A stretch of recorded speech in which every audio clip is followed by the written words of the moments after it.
Hello everyone, and welcome to another edition of the Kickstarter Weekly. This edition is for crowdfunding campaigns that will complete their funding between October 25th and October 31st, Halloween.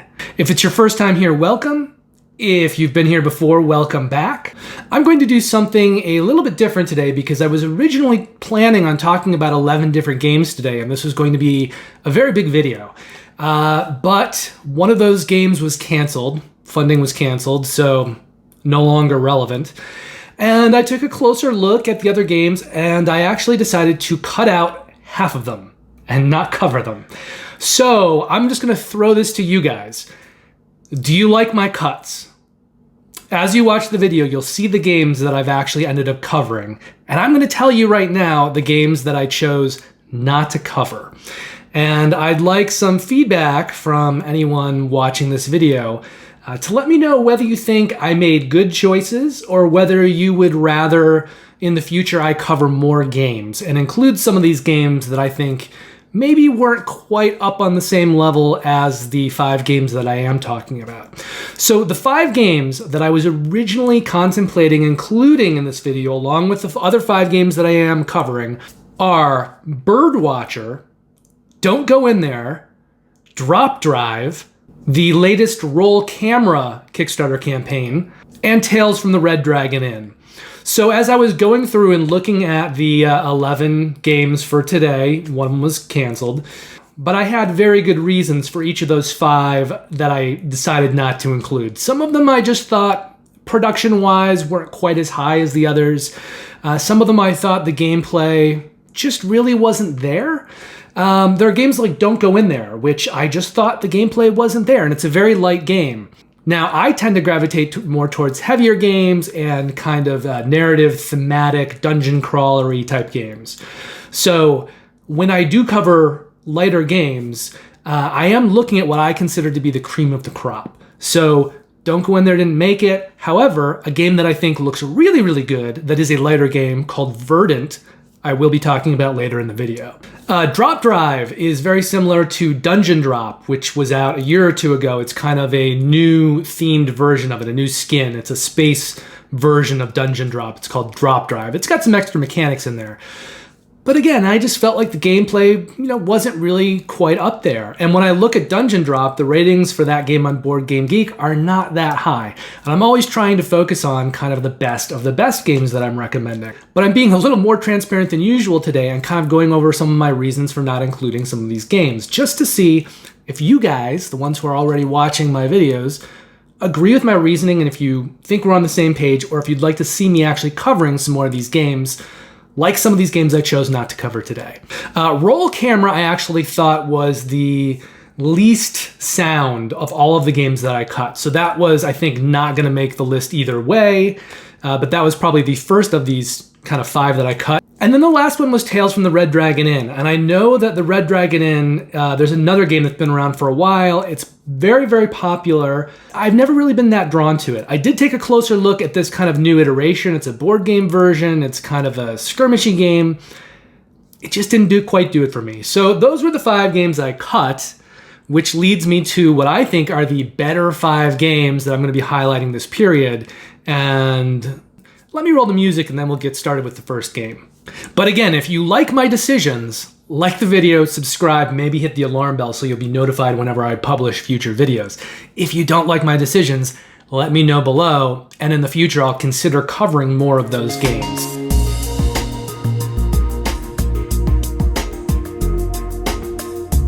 Okay, the first campaign that we're going to be talking about today is for a game called Fractal Beyond the Void.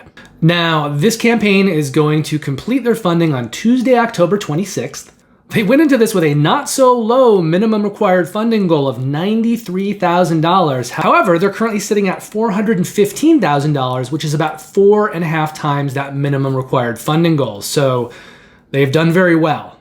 Fractal Beyond the Void is a game for 1 to 4 players, so you can play it solo.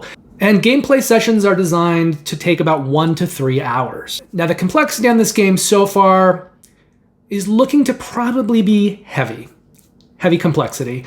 And the risk on this one is going to be high. I'm actually probably going to personally back this game, but you should know that the risk on this one is probably high. And the reason behind that is for these designers and artists and the publishing entity behind this one, this is either their first or second published game. So everything here is very new. If you jump on this, you are taking a little bit of a risk with a new company. However, that is something I think that as customers we need to do if we want to help this industry and companies within it continue to be able to grow. So Fractal Beyond the Void is a space-themed 4X game. I actually highlighted another 4X space-themed game last week. It was called Voidfall. It's by my favorite publisher of all time, Mind Clash Games.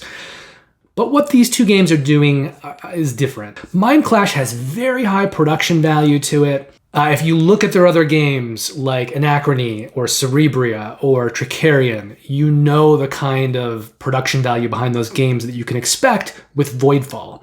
I don't think that Fractal has the same production level or probably kind of complexity and mechanics that Voidfall has. What Fractal does have is asymmetric powers, to the point that when you're playing this game, every single faction seems like it has some kind of game-breaking ability. But they're all going to balance out because everybody has that. And the tech trees themselves aren't really that complex or complicated. It's just about how you build your faction during that game. And there is quite a bit of variability involved in that and how you kind of structure that. Now, even more than that, the cool thing here, in my opinion, about Fractal is that there is a campaign involved, and it is a legacy campaign. And the way that the publisher talks about it, they call it a first campaign using their custom legacy framework. Now, what I take that to mean is that if this game does well, and it seems to be doing well right now, right? They're probably going to finish at about the $500,000 mark. And their minimum required funding was less than $100,000. So barring any kind of global disasters like increased shipping problems that may really eat into their profits, so far it looks like this campaign is doing really well. And so I assume that that means, if that continues to be the case, there will be more campaigns in the future, more campaigns that kind of add on to this one, because this one is considered to be a starting campaign. Now, the campaign itself has 25 different scenarios, but when you play it, you're probably only going to end up playing about half of those, so about 12 plus, which means that you will be able to play that campaign multiple times and have a different experience because you may end up getting different scenarios, which I think is awesome. So there is a 12 game minimum on any campaign. Now, if you back this legacy campaign additional content, you're also going to get 5 additional factions in the game, which will give you lots of variability on top of the factions that are already in the base game. They also talk about that campaign as being a story in 3 chapters. So the 12 scenarios that you actually play, or however many they end up being, 14, 15, we just know it's a 12 minimum. Those will kind of take place in 3 story sections. And there will be multiple possible endings. So not only will you have 25 possible scenarios that will make up your 12 plus scenarios that you play in a campaign, you'll also have multiple possible endings. And the way that they phrase this, again, that this is kind of the first step in an ongoing campaign, I think we're going to get an ending with this, but it'll be kind of an open ending that may lead into sequel campaigns, which I think is super cool and I'm very excited about. But you should know going into this that this is potentially a big time commitment and an ongoing campaign. And that seems to be the strength of Fractal. The game itself has mechanics that may be similar to you from other games like Eclipse. How your faction plays in any game or campaign will depend on how you build it up. But I think the real selling point here is that campaign. And while there is kind of the story element to it, I don't think it's that boxed in by story. And so I'm looking at this kind of like Charterstone. When I played Charterstone with some friends, which was a legacy game, some of the people in my group and some people in general felt that the story element to that was kind of lacking. Personally, I felt that I got all the story that I needed. I didn't need it to be a heavy story game. I was very into the mechanics and how the game played and how it evolved because of its legacy components. So I didn't mind the kind of small amounts of story in Charterstone that were just enough to kind of keep things going and kind of patch things in from game to game. I think the story is going to be somewhat similar in Fractal where, yes, there is a story, there are story elements, but I think the way players play the game and build the game is going to determine a lot more how the game and the campaign progresses than pure story beats. So I don't think you're going to get a story that's as intricate as like the Pandemic Legacies that are going to have specific story beats with revelations and all these things. I think the story is going to be somewhat dependent on your campaign and how players play. But there's a lot of room for that story to unfold, and it is going to unfold differently in every campaign. All of this makes the game look very exciting to me, personally. Now, there are 4 credited designers on this game. For Iker Uriarte and Bernardo Rip, this appears to be their first published game. The other 2 designers, Romain Lesiak and Jan Hilaire, have previously worked on Exodus: Rise of the Corruption. The artist for Fractal is Tom Lopez, and this appears to be his first published game. And the game is published by Board Game Studio, and again, this is their first published game and their first Kickstarter. So these are all the elements that kind of give it its higher risk category. Now, there are 2 different pledge levels that you can back this game at. The first is for $92. It's just called Fractal, and that is just the base game. The second pledge level is for $139. It's called Beyond the Void, and that is going to include the campaign elements that I've been talking about. So if you want that campaign, back at that higher pledge level. Now, there are also a few add-ons that you can add on to your pledge, and these are not covered by either of the 2 pledge levels. So for $34, you can add in Automata. And what that is a solo mode and 2 Automata factions, which can be used in the solo mode, but I believe can also be used in games. So if you have, say, 2 players and you want a little more happening than just a 2-player game, you could throw in these Automatas and you'd have a 4-player game with 2 dummy AI players. For $23, you can add in metal tokens. Those will upgrade the tokens in the retail version of the game. And for either $8 or $14, you can add in sleeves. Now, if you're just pledging that base game, you want the $8 sleeves. If you're pledging the campaign on top of that, you want $14 for the whole sleeve pack for both things. And then if you're getting the Automata, you want an additional $2 for sleeves for the Automata. So it could be 8, could be 10 if you're just getting the base and the Automata, could be 14, or it could be 16 if you're getting everything, including the Automata. And finally, Board Game Studio is looking to deliver Fractal in December of 2022. Interestingly enough, in this video this week, there's a game funding on Tuesday, Wednesday, Thursday, Friday, and Sunday. So almost every day except for Monday and Saturday. So Fractal is completing funding on Tuesday, and then on Wednesday, October 27th, Verdant is going to complete its funding. Now, Verdant had a minimum required funding goal of $8,000. It's a smaller game. So they would be able to produce it with less funding. However, this is a very popular game that's done very, very well, and it's by Flat Out Games and a design team that have produced a lot of other really similar popular games. And we'll get all to that in just a moment. But right now, as I shoot this, they are currently sitting at $286,000, which is 36 times that minimum required funding goal. So they're doing insanely well for this game. Now, Verdant is a game for 1 to 5 players, so it does play solo. Games are supposed to play in 30 to 45 minutes. The complexity level here is light, and we're going to set the risk on this one at medium-low. And what is Verdant? Well, it is a plant-themed game that uses card drafting and tile placement. And there's kind of information about all the plants. So I kind of look at this game as the houseplant version of Wingspan. So if you really like plants and you really like houseplants and you want to kind of learn things about them and have a game that is engaging in the same way that Wingspan is engaging, I think, to bird lovers and just has a lot of interesting information about birds on it, Verdant is going to be similar for houseplants. However, the mechanics of the games are different. Essentially in Verdant, what you're going to be doing is drafting different plant cards, putting them into your tableau, and then doing different mechanics to get them watered and kind of flowering, and then you'll be able to score points for the cards. Now, there are 3 designers on this game who have been a team fairly consistently and have worked on a lot of the same games.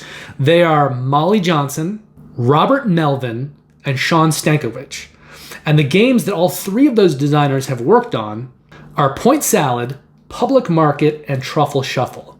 And all 3 of those games, I think, fall into a similar level of complexity and ease of use, and I think attractiveness in its production quality to this one. Now, there are 2 additional designers on this game. Aaron Mesburn has worked on Overboss, a boss monster adventure, and Kevin Russ has worked on Calico, Overboss, and Tumbletown. And the artist on this game is Beth Sobel, who's also worked on Wingspan. So that may also be part of the invitation of comparison here. And Beth Sobel does amazing, this very attractive, great art. She's previously worked on Arboretum, Calico, Viticulture Essential Edition, and Wingspan. And Verdant is being published by Flat Out Games, who have previously published Calico and Cascadia. And again, I think both of those games are very good indicators of the sort of game that Verdant is going to be. Now, there's only one pledge level here for customers. There are kind of other pledge levels where you can back just to get multiple copies of the game, but I don't really cover that. So yes, there is a pledge level to get 2 copies of the game, and a pledge level to get 3, and a pledge level to get 4 copies of the game, and a pledge level to get 6 copies of the game, but it's nothing more than multiple copies of the game. So if you're just a normal person and you would like to back this game and get 1 copy of it, there is 1 pledge level for you, and that is the $29 Kickstarter edition pledge level. That's going to include the game, stretch goals, promo cards. And I think that's another thing to kind of be aware of, is that while there are a lot of Kickstarters out there that are having higher and higher escalating prices because of all the minis and all of this stuff, big games, this looks to be a great little game that's only $29 if you want to back it on Kickstarter. I don't know what it'll be at retail. It may be a similar amount. You may want to wait if you're looking for always the cheapest price. But if you're looking to back a lighter game with solid production values from known designers and a known publisher who has had success with a few similar games, this one should be kind of a no-brainer and an easy back. Also, I'm just going to quickly mention that when I talk about game prices, I am talking in terms of US dollars, and I am not including shipping because shipping is going to be different for every country. And even in the US, if you're in the continental 48 states, you will have a cheaper shipping rate than those people who are in Alaska, Hawaii, and Puerto Rico. So I just leave the shipping prices out of this. I'm just giving you the game prices, the pledge prices in terms of US dollars. And it is up to you to go and look at the campaign and figure out what the shipping price is for wherever you are at. One last thing is that all the games that I'm talking about are down below in the information. So if anything that I'm talking about, like Verdant, if you're like, oh, Verdant sounds really cool, I want to go check it out, you can just go down into the information, you'll see it listed, you can click on the little link, it'll take you to the campaign, and you can look at it there in more depth and see if it really is something for you or not. And if you like it, you can back it there. Finally, Flat Out is looking to deliver Verdant in September of 2022. That brings us to Beast, which is going to complete its funding on Thursday, October the 28th. Beast originally had a minimum required funding goal of $15,000, but they're currently sitting at $467,000, so it's another huge runaway success in my opinion. They're currently sitting at 31 times that minimum required funding goal. Now, Beast is a game for 2 to 4 players. It plays in 1 to 2 hours. The complexity level on this appears to be kind of medium light, possibly medium heavy, but I'm going to say medium light for right now. And the risk level on this one is going to be high. Now, this is essentially a hidden movement and one versus many game. So this reminds me of games like Fury of Dracula, the Jack the Ripper game, where you're going to have one person controlling an entity that the other players are trying to find. The difference here in this game is that that entity could be one of 6 different things, and they're going to be creatures. They're going to be animals. And the players are going to be hunting that animal. So I like the idea here that unlike, say, Fury of Dracula, where you're always looking for Dracula, you could be looking for different monsters here. And each monster is going to have different powers and act in a different way. And one player is going to be the one controlling that animal, and the other players are essentially going to be hunting it. It also reminds me of some other games that we've seen lately, like Primal the Awakening, which I actually did back. And I think for that reason, I may not personally end up backing Beast, but I am very intrigued by it. I do have a friend that I know who's backing it, and I'm sort of on the fence with this one right now. I just have a lot of games. I need to get rid of games more than kind of bring new games in. So as I am backing things, I'm trying to mainly keep to kind of publishers and designers that I really love, or games that are very, very different and doing something new.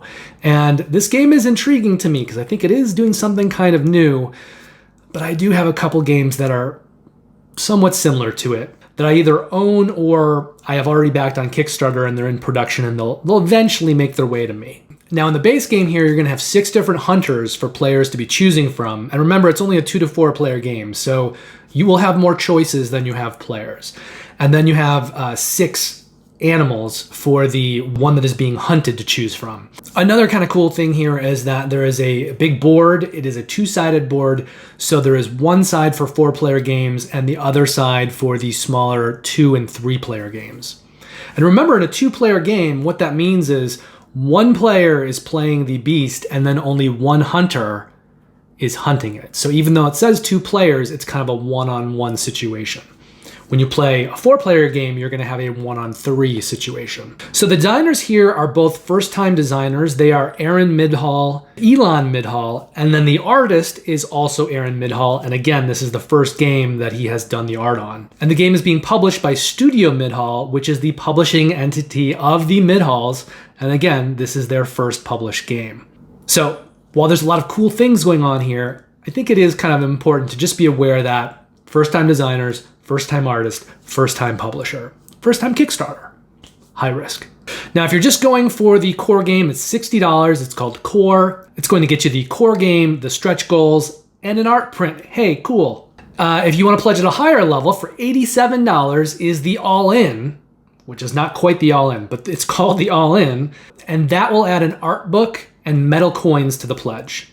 And then for $100, or the even more all-in, that's the name of the pledge, the even more all-in, you'll get the core game, stretch goals, the art book, the art print, the metal coins, and then you'll add on to that sleeves, acrylic standees, and 6 different custom screens. And these screens are essentially for the person playing the one. So, they'll have that hidden information they'll put in front of them. And there's one screen for each of the 6 monsters. And then finally, Beast will deliver in August of 2022. Now on Friday, October 29th, Goldenstar, the Galactic tournament, is going to complete its funding. Now, Goldenstar had a minimum required funding goal of $12.3 thousand, and they're currently sitting at $35,000. So it's not quite as rich a level of success as a couple of the other games that I've been talking about here in this video. But they're still at 2.8 times that minimum required funding goal. They're still going to fund easily. Now, this is a game for 2 to 4 players. Games will play in about 45 to 90 minutes. The complexity level on this one appears to be medium light, and it is essentially a reskinning or a redesign of a game called Final Fusion. Now, I've looked at both of the games on Board Game Geek. Final Fusion doesn't really have a rating, which means that not enough people have played it to give it a kind of legitimate rating. So even though it is based on an earlier game, it doesn't seem to be a game that probably most people are that familiar with. If they were, it would already have, a legitimate rating. But at the same time, it is not an original idea. It is something that they are building off of a game that they already produced. And in general, I tend to think that usually bodes well, because they're starting from a place where so much work has already been done. But it is going to have a high complexity on it, because the creative entities behind this game have not worked on that many games before. Now, this is an asymmetric game. It has deck building, and it's kind of king of the hill. So it's going to be sort of a miniature skirmishy game. It's a little bit futuristic in its theme and its setting. It reminds me a little bit of games like Smash TV, which is a video game that I played back in the 80s. At arcades. But it's this kind of futuristic themed battle to the death kind of. And I've seen a few of these games within the last couple of years. They always look intriguing to me. This one has miniatures. And one of the cool little things in my mind, just a little touch, is that the miniatures, imagine my fist is this miniature. They have these little kind of trays built on the side of the miniature with spaces to put these cubes that players are collecting. And that's just a little component extra, a little production element that I think looks really cool. It's one of those little details that shows me that they're putting more into this game than, the bare minimum, and that they're really trying to come up with inventive tweaks and production elements to keep the game fresh and inviting and cool. So the designer for Goldenstar is Rafael Sawicki. He has previously worked on Alcatraz the Tournament, Enchanters, and Enchanters Overlords. The artist is Bartek Repetowski, and he has previously worked on Enchanters and Enchanters Overlords. The publisher is Gindi. and they have previously published Fox Matters and Liski Ojo Jani. So there are 4 pledge levels here for Goldenstar. For $50, you can get the core game. For $80, you can pledge at the Challenger level, and that will add in the Crowded Space expansion and the 5th player mini expansions, so you'll be able to play with 5 players. For $84, which is called Champion, it's also called the Gameplay All-In, you're going to get everything in that $80 pledge level, plus you're going to add in a small mini expansion called Unlikely Alliance. So if you're considering pledging around that level, take a look at that Unlikely Alliance mini expansion. It's only $4 more. So I'd probably recommend pledging at that $84 level, unless you just know that you don't want that mini expansion, in which case pledge at the $80 level. Finally, for $113, there is a all-in called Legend, and that's going to basically be everything that you get in the $84 pledge level, and then it's going to add on a game mat. Now, if I haven't mentioned it before, Goldenstar is not on Kickstarter, it is on Gamefound. But if you go down below and you look at the link, it will send you over to Gamefound. It will not take you to Kickstarter. I do have my links correct. And then lastly, Goldenstar is going to deliver in June 2022. All right, our final game for this week is going to be Mythwind. And Mythwind is going to fund on Sunday, October 31st, which is Halloween. So I guess if this is a game that you're looking at, make sure you have your ducks in a row before Halloween so you don't kind of forget things on Halloween day. So Mythwind had a minimum required funding goal of $81,000, which is pretty high, especially for this game, which is by some creative entities that have not done that much before. But they're currently sitting at $832,000. It's a huge return. It's 10 times that minimum required funding goal. So they're doing very, very, very, very well, especially kind of for what this game is, which intrigues me, but it may not be a game for everyone, and we'll get to that. So Mythwind is designed for 1 to 4 players. Yes, you can play it solo. They list the playtime as between 10 and 9,999 minutes, which comes out to 167 hours. So what is meant by that 9,999 minutes? I think that's really key here, because this isn't a campaign game. So it's not like it's got a long campaign and you're going to play that and then when you finish it, you're going to be done. This is a different sort of game, I think, than we usually see in board games. And it reminds me of something like Farmville or different app games or video games where there really is no ending. And that may bother some gamers, and other gamers may love it. But you need to know that going in to know if this game is for you. There's not really a definitive ending in this game. There are going to be kind of story elements and things that happen, but there's nothing that's going to tell you to stop playing this game. It's just going to keep going on and on. So for people who like that, who want to just dive into something and be able to play it until infinity, until they grow tired of it, this is the game for you.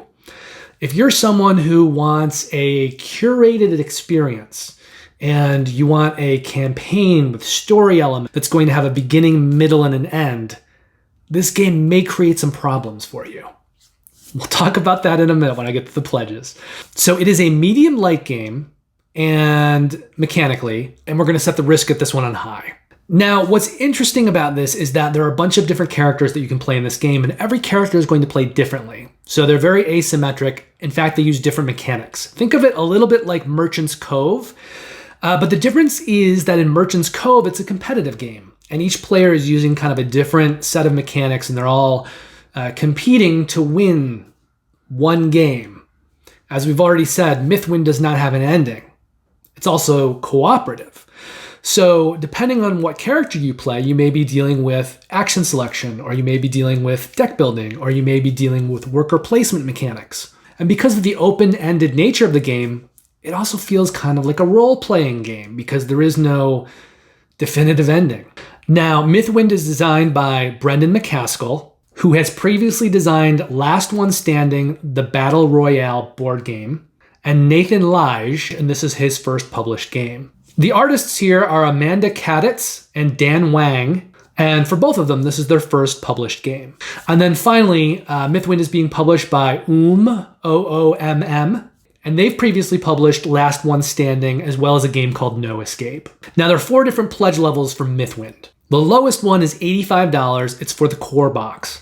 So the next pledge level is for $118. That is for the core box plus Expanded Horizon. And that is essentially expansion content that you're going to be adding into your game. and it will allow you to have more choices and do more things. But again, this is going to remain just kind of an open-ended, ongoing game. For $142, you can pledge for the core box, plus Expanded Horizon and the magical miniatures. Now, at this level, the price increase from the previous level to this one is a $24 increase. If you were to buy those magical miniatures separately as an add-on, they're $25. So you're going to get a $1 savings here if you pledge at that level. The final pledge is $223. It's an all-in, and all of the things that are in the all-in are also available as add-ons, so I'm going to talk about those in just a moment. But they include a journal, metal coins, an art book, a neoprene mat, and an event card pack. Now, this one is an $81 increase from that previous level, and you're essentially getting $94 of add-ons, so you're kind of saving $13. So if there's maybe one item that you don't want from those things, it may be better for you to pledge that level anyway. But if there are several things that you don't want, if you only want a couple things, you're probably better pledging at a lower level and then just adding them on as add-ons. So let's talk about those add-on prices. The journal as an add-on kind of separately by itself is $20. The metal coins are $25. The art book is $20. The neoprene mat is $25. The magical miniatures are also $25, and then that event card deck is $4. So that part's very cheap. And finally, Mythwind is shooting to deliver in December of 2022. Now that brings us to the end of the currently running Kickstarter section. I have no games that I personally acquired in the last week or so. I got Dinosaur World a week and a half ago, and then nothing's come in since then. Everything right now is just still delayed by, global shipping backups. So the games are coming in slowly. For me, that's not a bad thing because I'm kind of behind in what I'm trying to do with this channel. So it's going to give me a little chance to catch up, which I'm glad to have. But I would like to talk to you about the 3 games that I personally backed from last week's video. If you want more information about any of these 3, you can go and check out last week's video. But these have all funded. These are the ones that I actually personally backed from the games that I talked about last time.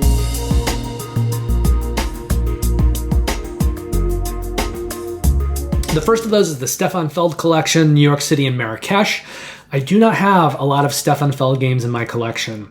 I think when I was getting back into board gaming, maybe 5 years ago, Stefan Feld games just felt a little old and a little generic to me, and I gravitated towards other things. But he's a great designer. He's made a lot of great games, and now I'm looking to kind of fill in the Stefan Feld holes in my collection. So I did own Castles of Burgundy kind of the whole time from the beginning. I backed Luna Deluxeified, and then I recently picked up the Merlin Deluxe Big Box. On top of that, I also backed the Stefan Feld City Collection the last time around when it was for Amsterdam and Hamburg. So I did go ahead in this campaign and pledge for the acrylic wheels that are for Amsterdam, which was the last campaign. They weren't available then. They are now available. So I went ahead and did those as add-ons. But the big thing that's preventing me from not kind of losing my shirt on the Stefan City collection is that I'm not backing for any of the metal coins. And those metal coins could maybe double the pledge. They're really expensive.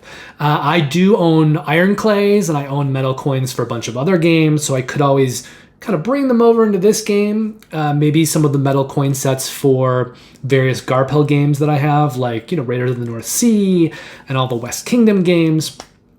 There are just a lot of metal coins out there, and you don't need them for every game, particularly when you can just kind of use them from one game to another.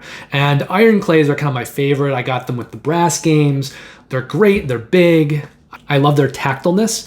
So those are coins that I tend to try to use with every game that I have. So yeah, if I was getting a coin set, and I've said this before, if I was getting a coin set through that campaign, I would just back for the Stefan Feld City Collection coin set, and then just use that one coin set for all of the different games. I think it's really unnecessary to add on a different custom coin set for every one of the 4 games right now. I think as the campaigns go on for the Stefan Feld City Collection, they're going to have at least 1 or 2 more campaigns with 2 games each. So I think before this is done, you're going to look at either 6 or 8 games or possibly more in this collection. So I do not feel the need to have a separate metal coin set for each of those games at $39 a pop. That's unnecessary, in my opinion. Now, I also backed the Stuff of Legend, which looks really cool. It's got kind of a Toy Story theme, but a darker Toy Story theme. It's designed by Kevin Wilson, who's worked on Arkham Horror, among other things. And I thought that the pedigree was solid, and the game just looked interesting to me. This kind of darker take on a Toy Story world, kind of a horror Toy Story world. It's also based on IP content that's already existed, and there have been efforts to make that, it's a comic book, into both a movie and a TV show. I think Disney was going to originally try to produce the movie, and when they were looking at making it into a TV show, they were thinking of hiring the Saw writers for it. So you're looking at a theme here that is in part kind of cute, cuddly Disney stuff, maybe a little darker for Disney, and then the full depths of Saw darkness. So it's kind of somewhere in there, which I think is cool. You know, think of it as like a Mice and Mystics game, Toy Story, but just dark. And then finally, the last game that I backed from last week's video was Voidfall. It's by Mindclash, my favorite publisher of all time. They've previously published Anachrony, Cerebria, and Tricarion, 3 of my favorite games of all time. They have amazing production value. They make really high quality components.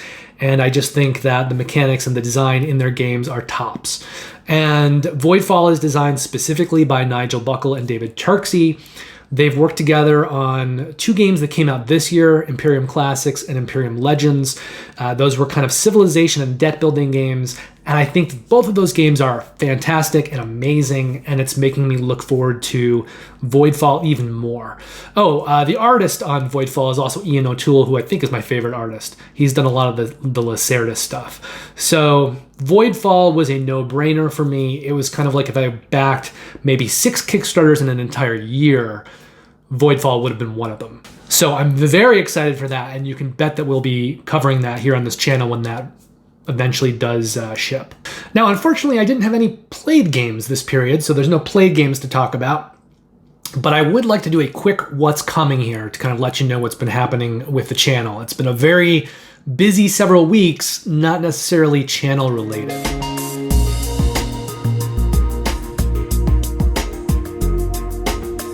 Okay, so 2 weeks ago, I was in the Redwoods with my fiance for her birthday and the anniversary of our meeting.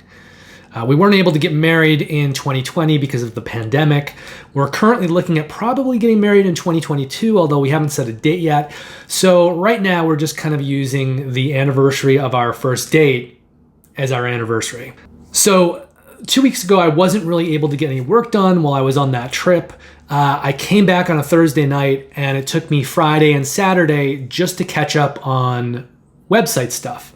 So in addition to this channel, I also have a website at thinkoutsideTheBoard.com, and every day there I do a roundup of all the previous day's board game Kickstarters. In fact, I would really recommend to you using that website along with these videos to help you kind of sort through the Kickstarter glut. So if you look at those posts every day, you can kind of see all the stuff that's out there, get a feel for them, and then these videos will give you an idea of what I think are the best Kickstarters out there. And if you don't have your head in Kickstarter as much as I do, it may save you a lot of time and kind of help you cut through all that Kickstarter glut. But the fact that I wasn't able to work on anything for that week that I was gone meant that when I came back for that Friday and Saturday, I was working about 20 hours a day just to get the website caught up. Then on Sunday and Monday, I had to get out my Kickstarter weekly, the week that's just gone by, and I was also able to get out my August Game of the Month video. Now, I wanted to get a lot more done this week. I was planning on getting out a first impressions video for Embarcadero, one for Kemet Blood and Sand, as well as a full teaching review for the Chronicles of Crime 1400.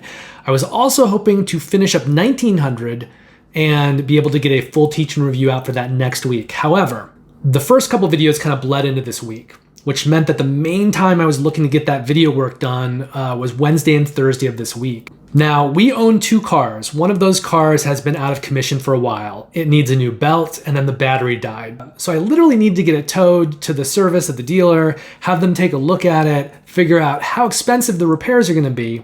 It's an old car. It's a car that I bought used to replace another Corolla that I had that got totaled when someone hit me head on in the mid-aughts. I think it may cost more to fix that car than the car is worth. So we haven't taken it in yet. It's just kind of sitting there on the road threatening to get tickets, because the cars on our streets get tickets if you don't move them every few days.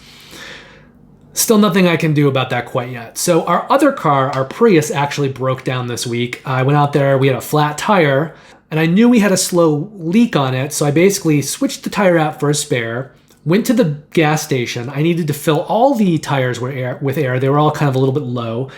I filled the original tire back with air. Then I came home, I put that tire back on the car. Then I drove it back to the gas station, made sure I topped that off with air.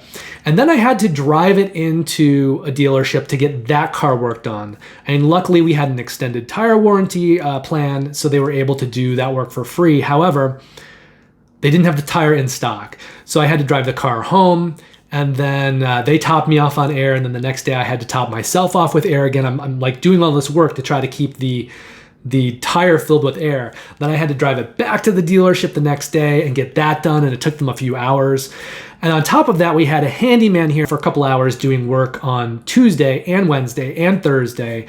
And so while he was here, that was time I couldn't be filming. So those 2 or 3 days where I was trying to get caught up on some videos just got eaten away from me, unfortunately. And I'm super frustrated about it right now. But I'm not going to go to an angry place in this video. But I wasn't able to get that work done. Now, next week, I actually have my parents in town. And unfortunately, Kristen's parents have both passed away within the last 5 years or so. They're no longer with us. So it's just me and my parents. And also within the last few years, my only sister died of Huntington's disease, and it was a very long, protracted death that basically took about 10 years from the first time she showed signs. And by the end of it, it was really brutal. So we've been going through all of these kind of deaths over the last few years, and then the pandemic hit, and we couldn't really see family for a couple of years. My parents are in their 70s. So they are actually going to fly out next week and sort of spend next week with us. Even though they've been fully vaccinated, double vaccinated, they're a little worried about traveling over Thanksgiving or Christmas when the airports are really going to be bad. And we can't really travel because we have a new puppy, Wesley, who I've occasionally posted some stuff about. So they're coming out here next week, and that's going to be our big holiday celebration, both Thanksgiving and Christmas, with my parents, who we haven't seen in 2 years. So I can't really work next week while this is all happening. I do plan to be able to keep up with the website next week, kind of in the mornings and evenings. So at least I won't have, a 2-day period next weekend where I have to catch up on all this work.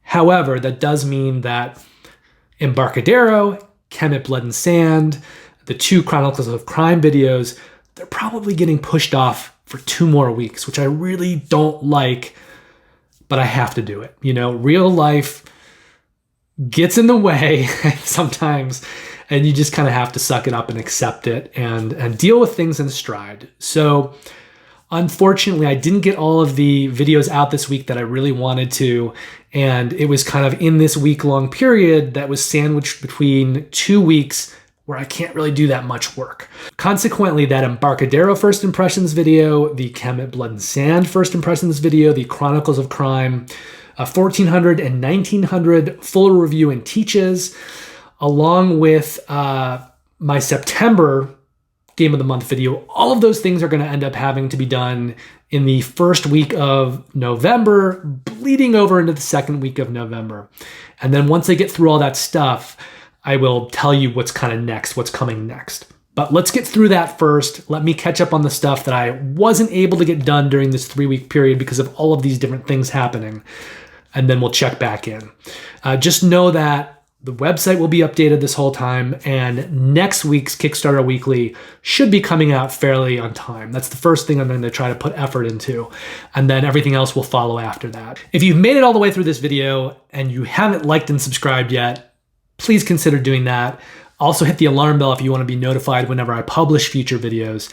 Thank you very much for watching. I really appreciate it. I hope that you're really enjoying these Kickstarter Weeklies and they're helping you in terms of what you may or may not want to pledge on Kickstarter. Hopefully the website's a tool as well. And after next week, I will come back and start to get some of those other videos up on top of my Game of the Month videos and my Kickstarter weeklies. Because eventually where I'm moving to is I want to have a lot of first impressions and teaching reviews being done. I want that to kind of be the primary focus of this channel, while I also hit those Kickstarter weekly videos and the Game of the Month videos. Now, one last thing here, and you can leave me comments below about this. This is about the website. So right now, that website probably takes me about 2 to 3 hours a day to maintain with all of the new information that I'm posting. And on Wednesdays, when I'm doing all of the Kickstarters that premiered on Tuesday, which is the big day for Kickstarter, sometimes that can take up to like 7 or 8 hours. Now, I think that if I were not to be working on that website, I would probably be able to produce about 2 times the video content that I'm currently producing. Right now, at this point in time, I am not looking to stop publishing those daily updates on the website, but it is something I'm starting to consider for the future, maybe for 2022. So I know that the next couple months are going to be me catching up on playing a lot of 2020 games I still need to play, getting out my top 25 or 30 games of 2020. Then once we pop into 2022, I'm going to be doing a top 20 to 25 game video for 2021. However, that won't need a lot of time the way 2020 has. For 2020, I wasn't playing a lot of those games during that year because of the pandemic, so I'm having to catch up on stuff. However, for 2021, I've been doing a much better job of playing games as we go, so there won't be that year delay. Also around that time, as we transition in, I plan on doing a top 100 games of all time, and I'm going to have my buddy Ryan Everly come and join me for at least part of that, whatever he feels comfortable with. So if he only has, let's say, a top 50 game list, then I'll do the 50 to 100 solo, and he'll come in and join me for the top 1 to 50 games. Once we're kind of through all of that, and I've played the games I need to do all that, and I've caught up on maybe 8 games that I'm kind of behind on first impressions videos, then we'll eventually be launching a Twitch channel. And once we do that, I don't think I'm going to have as much time to work on the website. So I'm already thinking that I may eventually stop working on that daily Kickstarter roundup column on the website. But we're not there yet. I'm just thinking ahead. And I only have 108 subscribers or so right now for YouTube, but I have close to 3,000 subscribers on the website. And that's after I went through and kind of went through subscriber by subscriber by subscriber, because I initially was just accepting anyone that wanted to join, subscribe to that site. And some of those were bot accounts. So one kind of little side thing that I did for several days is I went through every subscription on the website and I removed everything that was from a problematic website that seemed like it might be a bot. And that was almost half of the subscriptions. So I had almost 6,000 subscriptions and I cut it down to 3,000. But obviously that 3,000 is 30 times more than my YouTube subscriptions right now, which makes me feel like I should still kind of be honoring what I'm doing on that website. But as the videos grow in popularity and the subscriptions here grow on YouTube, and I launch the Twitch channel, I may eventually phase out that daily reporting roundup column. But I do want to hear anyone who is kind of following my videos and watching them a lot right now, let me know in the comments what you think about that. And if you think I should be trying to preserve that website column going forward, or if I should eventually, as this channel begins to take off, leave that behind. Let me know. Have a great week next week. Let me know if any of these 5 games appealed to you and if they were games that you ended up personally backing. It's probably unlikely that you'll see any extra videos between this one and next week's Kickstarter Weekly, but stay tuned. I'll be back. I'll see you next week. And then following that video, I'll be playing catch up with a lot of this stuff. And at that point, I should be past all of these other things going on kind of personally and the crunch that goes along with that. And I should have that kind of handful of overdue videos all getting published in that first week in November. So play lots of great games this weekend. Have a fantastic Halloween, and I will see you all on the flip side. Take care.